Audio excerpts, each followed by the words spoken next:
Hello, guys. Welcome back to another story. Well, today we have a rich, spoiled campus menace, a terrifyingly strict professor, and a situation that is about to make everyone's life approximately 100 times more chaotic. What happens when the biggest menace on campus is forced to marry the one man he believes absolutely despises him? Leo Vance is rich, reckless, shameless, and somehow always one bad decision away from creating another campus disaster. And his biggest enemy? The university's cold, terrifyingly strict professor, Ethan Thorne. But when an unexpected turn of events bring these two far closer than either of them ever expected, Leo begins to wonder if there's more behind Ethan's endless punishments, unbearable stares, and suspiciously intense attentions. Because sometimes the person you think hate you the most might have a very different reason for never taking their eyes off you. And trust me, you are not ready for what is hiding behind that stone cold professor's face. And before we dive into today's chaos, don't forget to check out my Patreon for early access, exclusive stories, bonus content, and special rewards. The link is waiting for you in the description. Unlike Leo, who apparently has absolutely no intention of behaving. So, grab your snacks, get comfortable, and let's find out how much trouble one bratty student can possibly cause. Chapter 1. The Professor's Worst Nightmare. At 23, Leo Vance had achieved something most university students could only dream of. He had become a campus legend. Unfortunately, not the good kind. Leo was rich, reckless, shamelessly confident, and possessed of the remarkable ability to turn an ordinary Monday morning into a full-scale university incident. He skipped lectures whenever he felt like it. He raced his expensive cars whenever he was bored. He once replaced the dean's office doorbell with a recording of a chicken screaming, and when a professor demanded an explanation, Leo had simply shrugged. Art is subjective. The dean had nearly resigned that day. Leo's best friend, Noah, had been laughing so hard he needed to be escorted out of the office. Yet somehow, despite the endless chaos, Leo remained one of the university's brightest students. When he actually bothered to study, his grades were excellent, which made him even more infuriating. Because Leo knew exactly how intelligent he was, and had absolutely no intention of behaving like it. There was, however, one person Leo could never outsmart: Professor Ethan Thorne. At 29, Ethan was only 6 years older than Leo, but the difference felt like an entire generation whenever the two stood in the same room. Leo was all restless energy, dramatic expressions, expensive leather jackets, and rebellious smiles. Ethan was the complete opposite: tall, impeccably dressed, cold, composed, and almost frighteningly handsome. His usual charcoal suits were always perfectly fitted, his dark hair never out of place, and his expression remained so stoic that students had started joking that Professor Thorne had been born without facial muscles. But teaching wasn't Ethan's real profession. He was also a highly successful businessman who handled the Thorne family's enormous corporate empire. Teaching was simply something he enjoyed, or at least that was what everyone believed. No one knew that one particular student had become the real reason Ethan never considered leaving the university: Leo Vance. For 3 years, they had been sworn enemies, or at least that was what Leo believed. "Mr. Vance." Leo stopped mid-step. He slowly turned around. Ethan stood at the end of the corridor, holding a confiscated set of car keys between 2 fingers. Leo's smile disappeared. "Those are mine. They were found inside a classroom." "So? You were racing in the parking lot. I was testing the vehicle. You were doing 90. Leo shrugged. "Very thorough testing." Ethan's expression didn't change. "Detention." Leo's jaw dropped. "Again. 3 hours. 3 hours? Professor, I have a life." "Apparently not. You keep spending it here." Noah, standing several feet away, immediately turned around and pretended he had never seen either of them. Leo pointed accusingly at Ethan. "You have a personal vendetta against me." "No, you do." "No, you hate me." Ethan calmly placed the keys into his pocket. "If I hated you, Mr. Vance, I wouldn't waste my time correcting your assignments." Leo stared at him. "That's somehow worse." Ethan walked away. Leo glared at his back. "I hate that man." Noah cautiously approached. "You know, Leo, you're the only student who gets detention from him every week. Because he enjoys ruining my life." Noah glanced at Ethan disappearing around the corner. "Or maybe he enjoys you." Leo looked horrified. "Don't say disgusting things." That evening, Leo returned home expecting dinner. Instead, he found his parents sitting together in the living room with expressions that immediately made him suspicious. Leo stopped. "Why are you both looking at me like that?"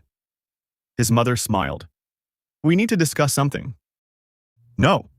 You don't even know what it is. If it's about my grades, they're excellent." "It's not. My racing?" "No." "The dean?" His father sighed. "Leo." "Fine, what?" His mother took a breath. "We've arranged a marriage for you." Silence. Leo blinked. Once, twice, then, "What?" His father immediately covered his ears. "Please don't shout. You want to marry me off? You're 23. Exactly, I'm young. You've been saying that since you were 18. I am still young." His mother tried to remain calm. "He's from a very respectable family. I don't care if he's the emperor of the universe. The marriage benefits both families." "No. It will give you stability." "I don't need stability. You need discipline." Leo's expression turned murderous. "Don't say that word." His father sighed. "We've already discussed the arrangement." Leo jumped to his feet. "I'm leaving." "Where?" "Anywhere. Without your cards?" Leo froze. His father smiled triumphantly. Leo slowly sat back down. "This family is evil." His mother patted his shoulder. "Just meet him." "No." "One dinner." "No." "Then you can decide." Leo crossed his arms. After 20 minutes of arguing, threatening to run away, dramatically announcing his intention to become a professional racer in another country, and declaring that he would rather marry a vending machine, he finally surrendered. "Fine," his parents smiled. "But I'm only meeting him."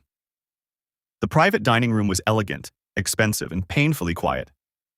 Leo sat slouched in his chair wearing a black leather jacket, arms crossed and expression full of resentment. He had already decided he disliked his mysterious fiancée. The door opened. Leo looked up and nearly fell out of his chair. Professor Ethan Thorne walked in. Leo's mouth fell open. Ethan stopped. Their eyes met. For several seconds, neither spoke. Then Leo pointed at him. "You?" Ethan calmly walked toward the table. "Good evening, Leo. You're my fiancé? Apparently." Leo stared at him in disbelief. "Absolutely not." Ethan sat down. Leo slammed both hands onto the table. "Call your family. Tell them this marriage is canceled." "No." Leo blinked. "No? No. You don't get to say no." Ethan's expression remained perfectly calm. "This isn't simply a personal arrangement. Our families have entered a binding business agreement." Leo's eyes narrowed. "So you're marrying me for business?" Ethan's fingers tightened beneath the table. For the first time that evening, something dark flickered in his eyes. "That's what you need to know." Leo leaned back. "Fine, make your boring business deals." He crossed his arms. "But don't expect me to play nice." Ethan looked at him silently. The truth was far more complicated. Finally, Leo pushed his chair back. "Fine." Ethan looked up again. Leo pointed at him. "I'll marry you." A pause. "But don't expect me to behave like a loving husband." Leo stormed toward the door. Ethan watched him leave. The moment the door closed, the cold mask on Ethan's face finally cracked. A faint smile touched his lips. His fingers tightened around the edge of the table. He whispered quietly to the empty room. "I never expected you to behave anyways." Chapter 2. My Tyrant Husband. The wedding happened, despite Leo's complaints, despite his dramatic threats, despite the fact that 3 days before the ceremony, he had seriously considered hiding in Noah's apartment until everyone gave up. It was a private wedding, arranged quietly between the two powerful families. No press, no reporters, no university gossip pages, no leaked photographs. Only a handful of family members attended. And, unfortunately for Leo, Noah was the witness. Which meant Noah now possessed enough information to ruin Leo's dignity for the rest of his life. The ceremony itself had been surprisingly simple. Leo wore an expensive black suit and looked like a beautiful, irritated prince who had been kidnapped against his will. Ethan stood beside him in an immaculate dark suit, perfectly composed. When the vows were exchanged, Leo muttered under his breath, "I still don't like you."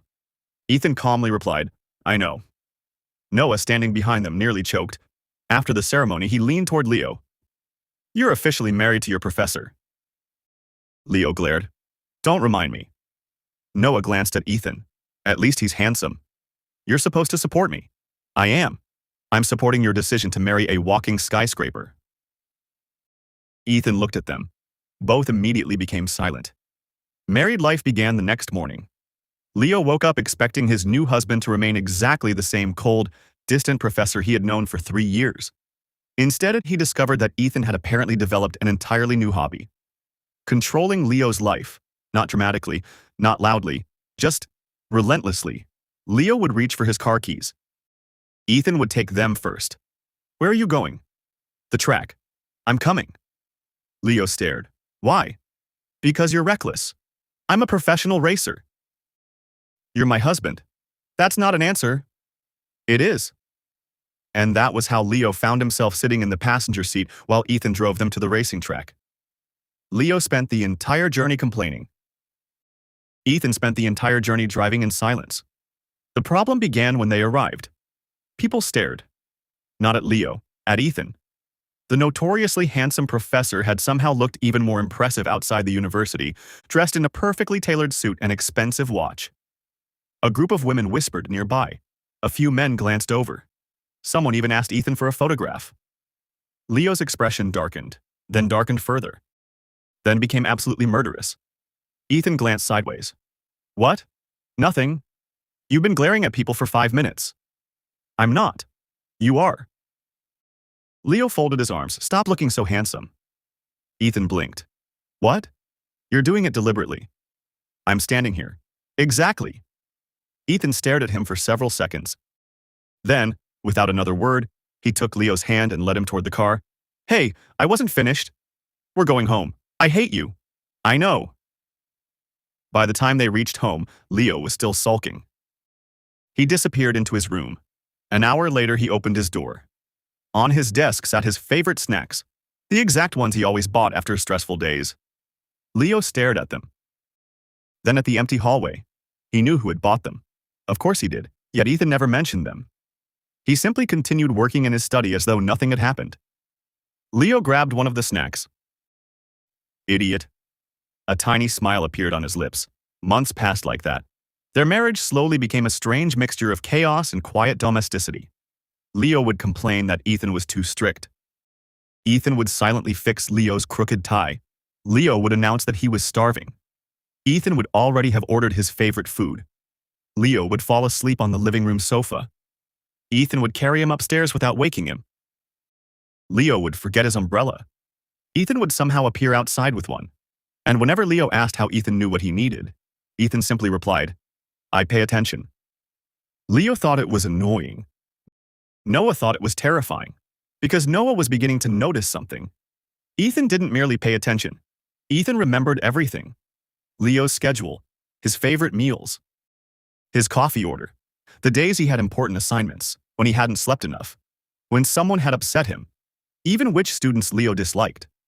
One afternoon, Noah watched Ethan walk into the cafeteria, take one look at Leo, and immediately place a drink beside him.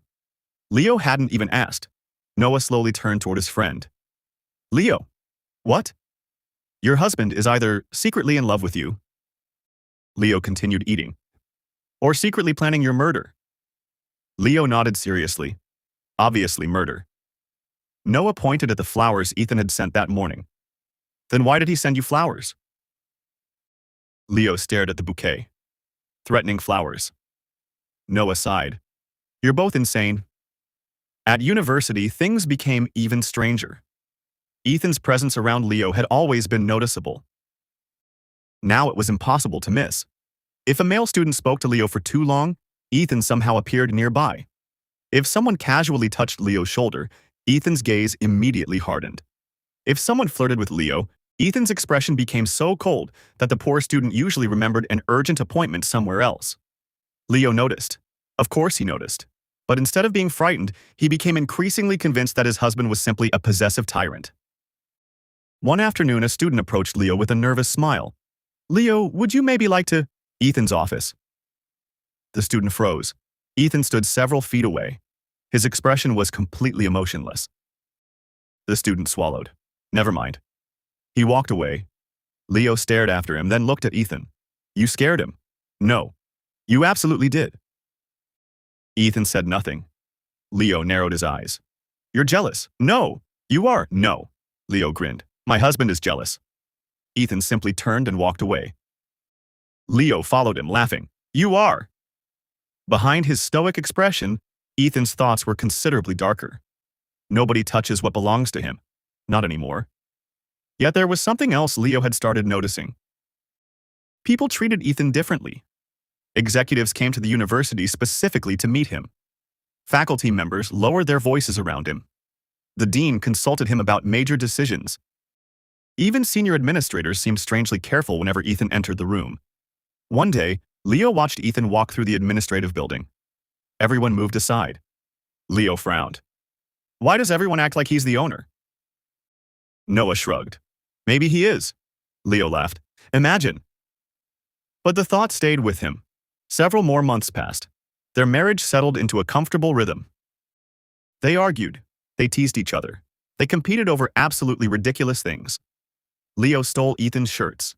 Ethan confiscated Leo's car keys. Leo invaded Ethan's study.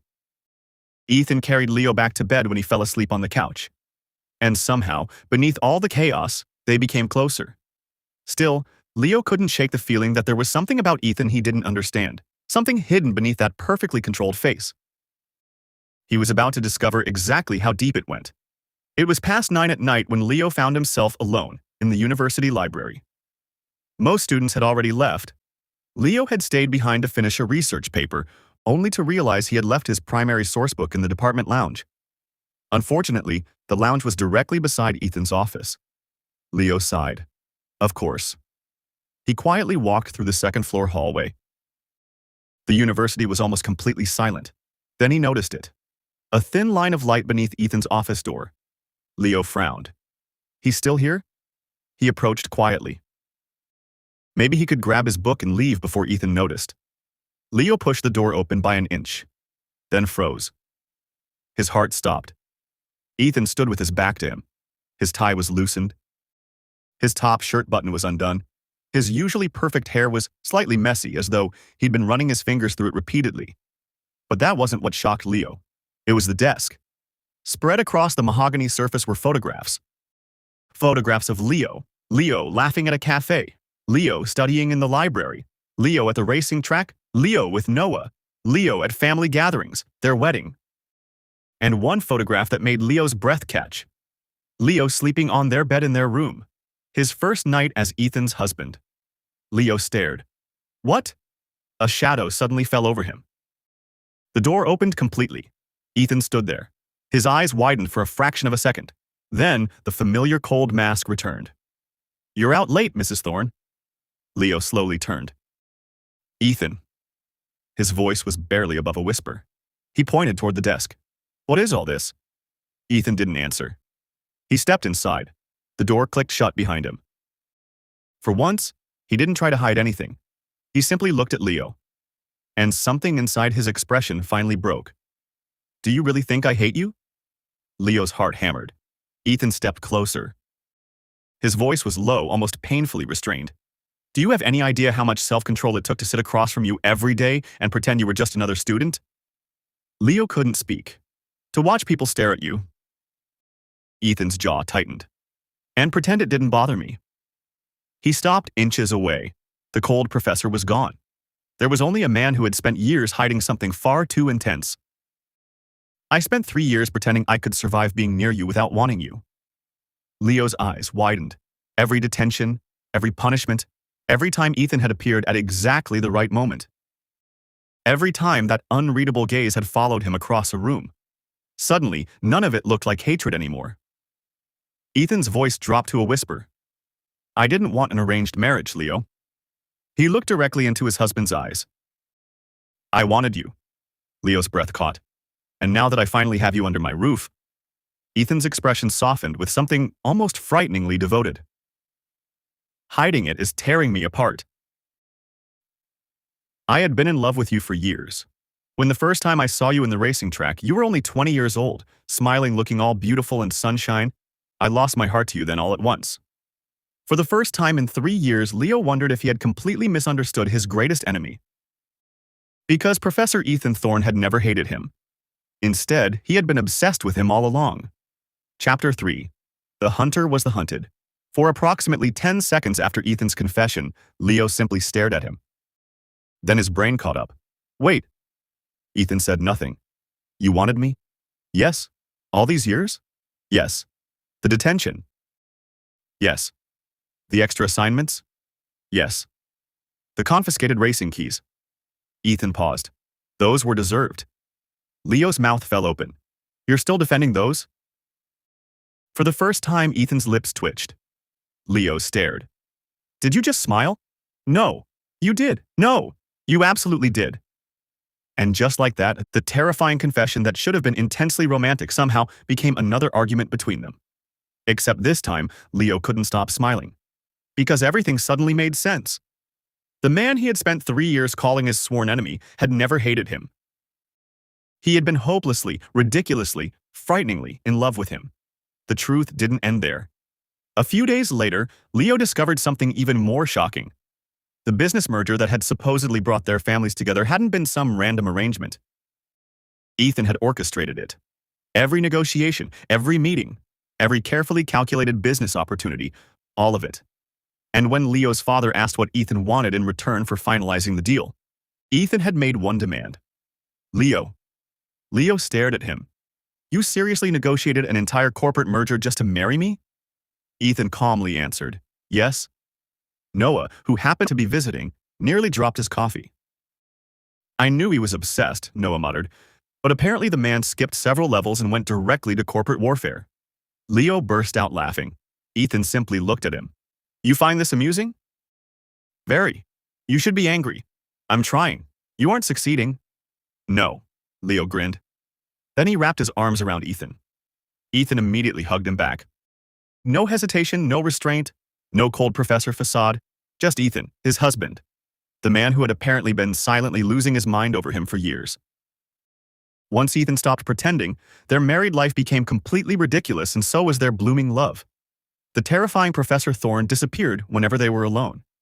He became affectionate, protective, possessive, and embarrassingly attentive.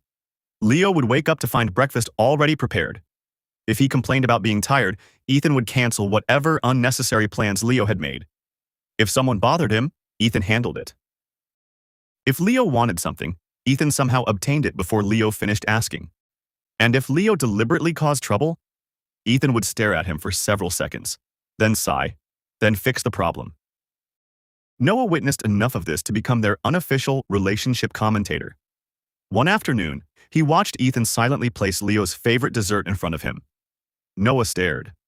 You know, Professor, if you keep spoiling him like this, he'll become unbearable. Ethan glanced at Leo.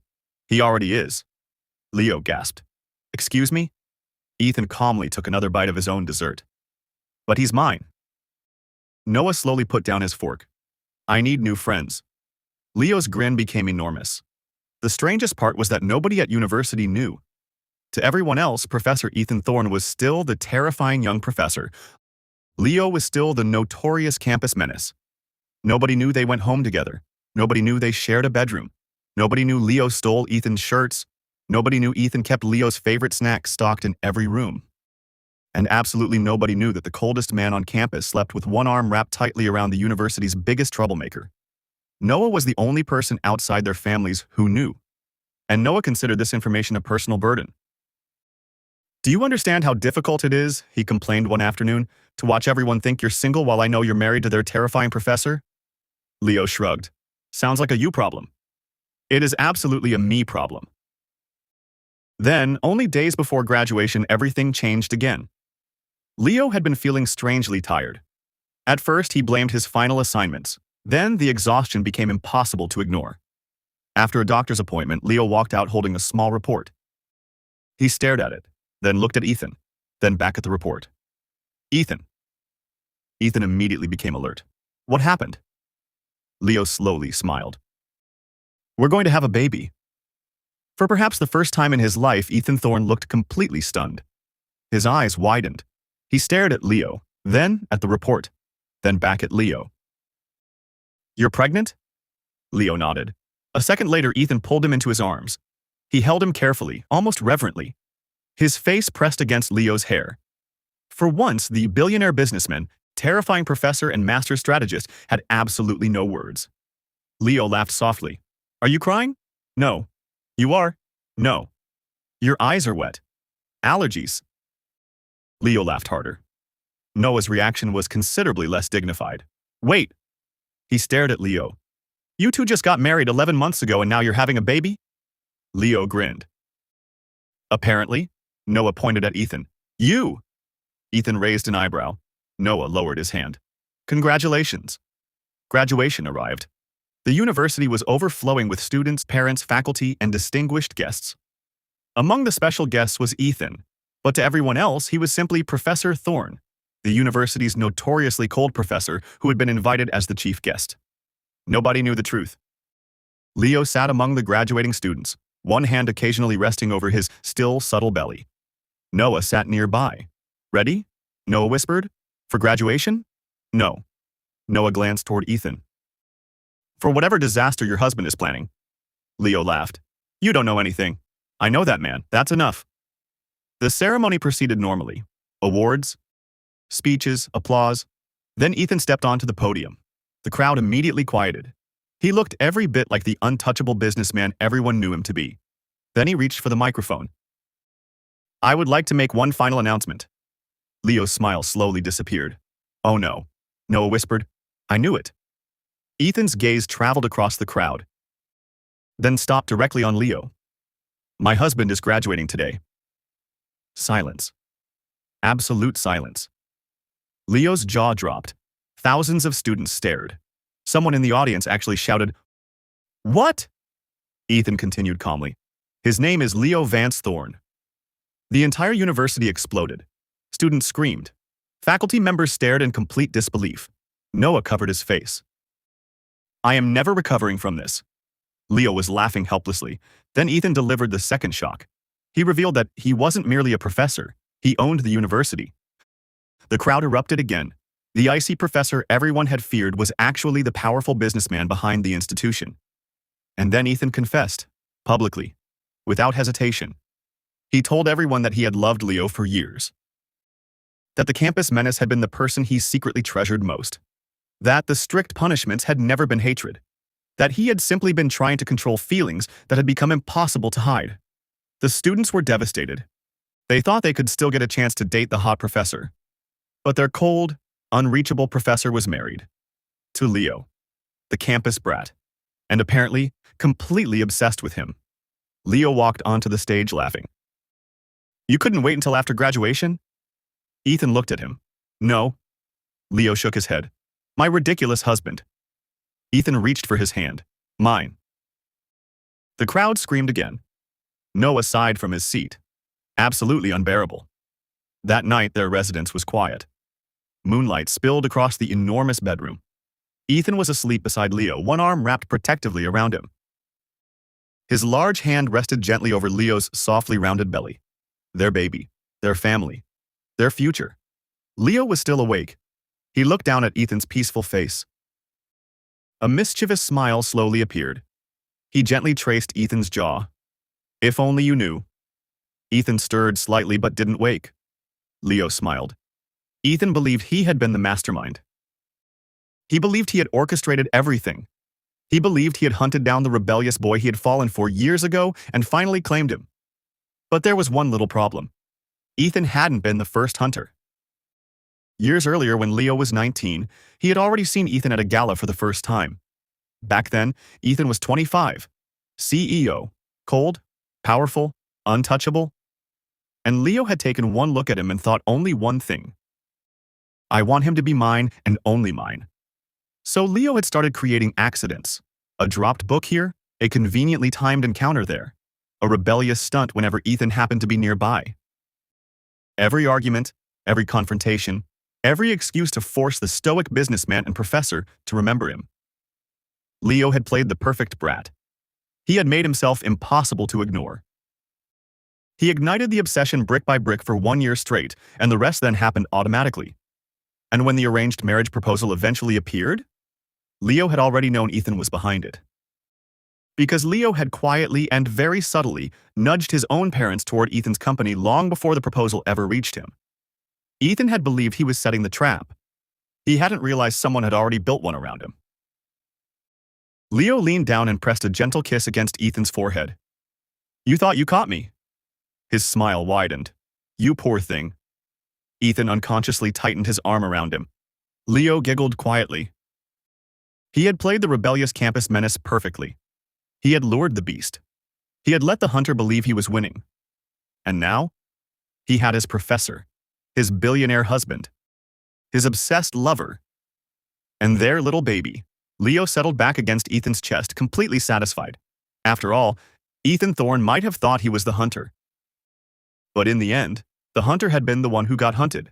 And the supposed prey, Leo is exactly where he wanted himself to be years ago.